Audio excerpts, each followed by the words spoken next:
family, it's been a while since we got you a video of another Bible review, and today we have the Gospel Transformation Bible, which comes from Crossway.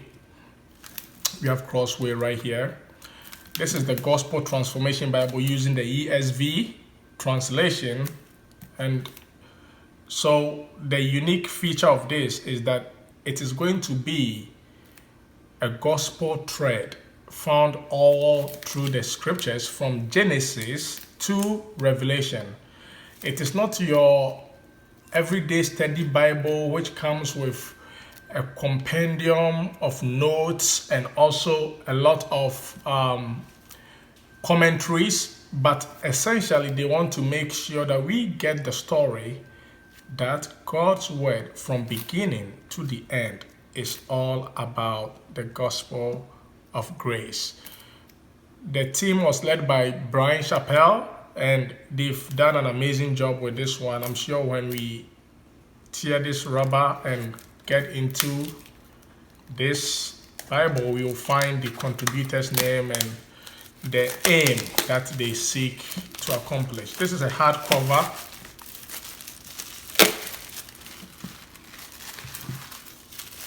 Yeah, it's just nice to do the unboxing and getting the rubber off. So this is a hardcover. We find it's indicated right here.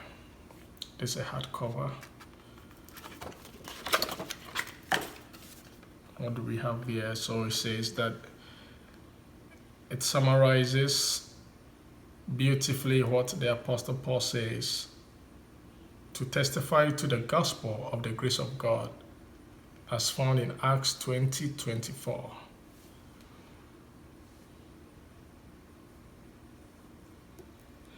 It is one unique feature of knowing that grace is not a New Testament thing. God's grace is revealed right from Genesis, and believers have to know that.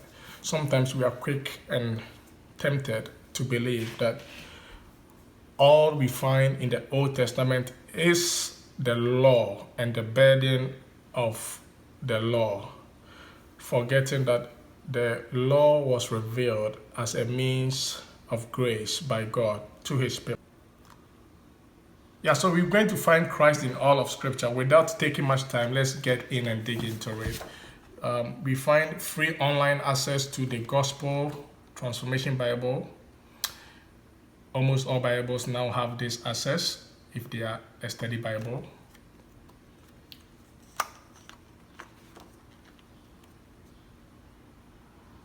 So that's the access code you can use to access the Bible resource online and register with the ESV. So I believe that there is a lot of Bible versions out there and study Bibles. And so letting the contributors speak for themselves, this still belongs to one of the unique contributions of study Bibles.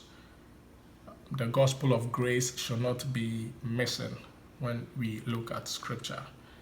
And so I am really happy to have this copy and to do a review. Our usual suspects, we have a presentation page, marriage, birth, so you can record, as well as death.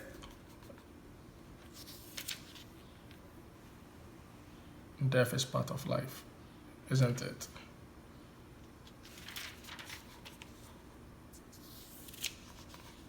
So we find Brian Chappell's name here as the general editor. I believe that the contributors to this are not going to be your scholars of the Bible per se, but preachers who have faithfully proclaimed God's word, and those who are still ministering in pulpits. Brian Chappell himself has written a lot on preaching. God centered books. So he has Christ-centered worship and Christ-centered preaching as two of his most famous books. On this page, we have the books of the Bible and the introduction to our study Bible, the Gospel in all Scripture. We find that God's Word is history, but it's also His story. We have the human story, which is history to us, but it's part of God's story. And God's story speaks about Christ. And that's what essentially we find in the Transformation Bible, the Gospel Transformation Bible. That there are typologies, or there are types of Christ in the Old Testament, and we don't want to miss it when we read our Old Testament. How they find fulfillment in Christ Jesus.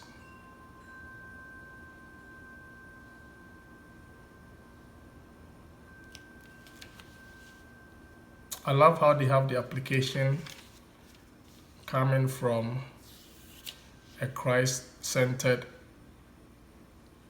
reading of Scripture.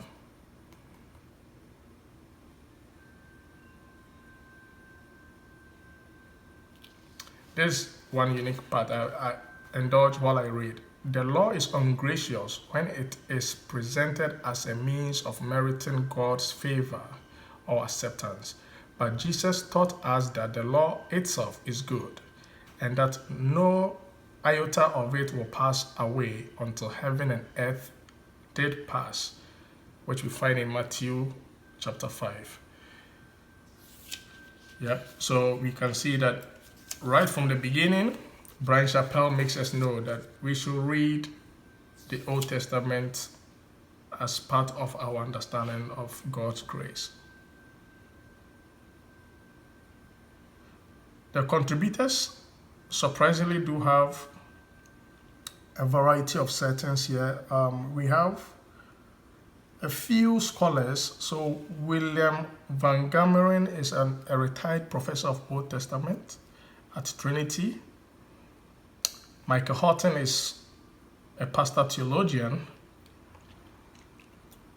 And we have Miles Van Pelt, who is the Old Testament Hebrew language scholar with Reformed Theological Seminary. But a host of others are primarily those you call living out or preaching the gospel in the trenches. So we have Brian Chappell, Greg Gilbert, we have Julius J. Kim of the Gospel Coalition,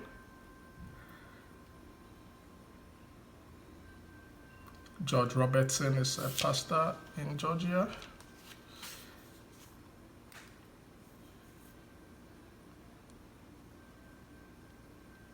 Most of the names here, I would say that all the names here are those who are within churches and Bible institutes in the US. So you don't have an international team of contributors. If I'm going to say that that is going to be a minus, yes, that will be the only one I have here, because the contributors are all in the US, and I see one of them from Australia, Graham Goldsworthy, a former lecturer in the Old Testament. Beside that, these are just great scholars and pastors, pastor theologians. It's a good thing to have pastors contributing to this Bible, because it actually helps get the application right. Mostly scholars do a lot of work with the text itself in terms of the original languages, but then the preachers do a great deal of the application, especially those who have ministered for long in the pulpit, getting to know God's people and being able to sense and give an understanding of how they are thinking and how God's word will apply in those circumstances. So challenges of grace that is found in churches may come up for correction in a Bible like this. That is a plus. That's a strength, I believe. So we have our Genesis beginning the text.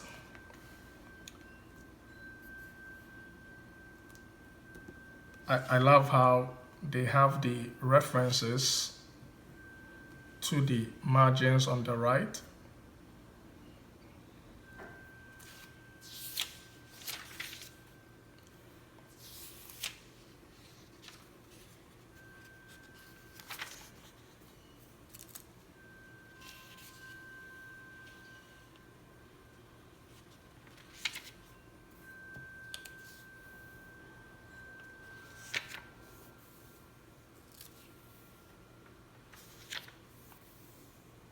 Goes through God's story right from the garden, and as every Bible would do, we have subject headings which are put on top of the chapters.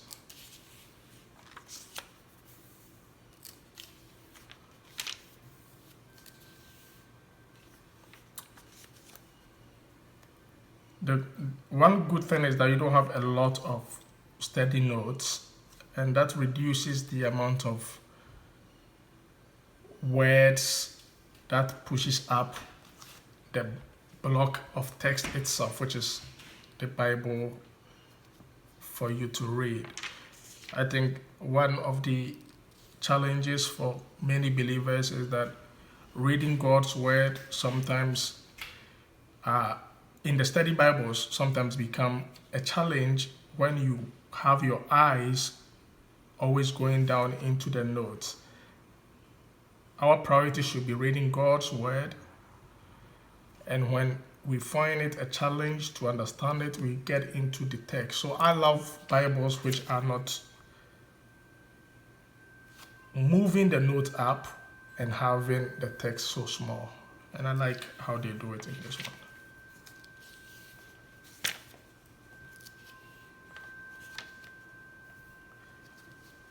So as you have seen, this is a double column Bible with references and also notes down at the bottom. A challenge may be the space. We don't have a lot of space around the text block, and that may be a challenge for those who want to write notes in the margins. And this looks like a job well done.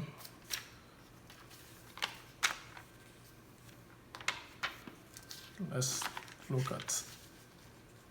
So there is one Saturn red ribbon, which is found right here in the book of Ezekiel. I'm only seeing one as we speak now. I don't know if there's going to be another one. This is not a very big Bible in terms of size, so I think one is adequate. Let's see if there's any Inter-Testamental period notes. Some Bibles do, some don't. Let's look at it.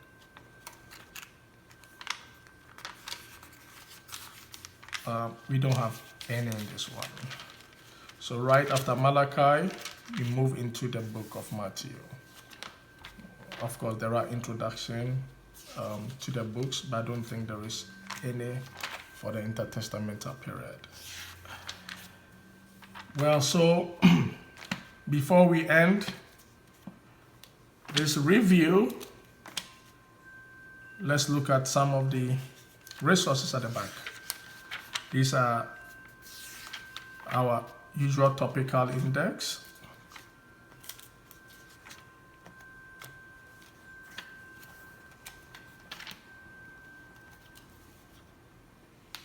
Let's see if we have the maps. All this, a Bible reading plan. This is good.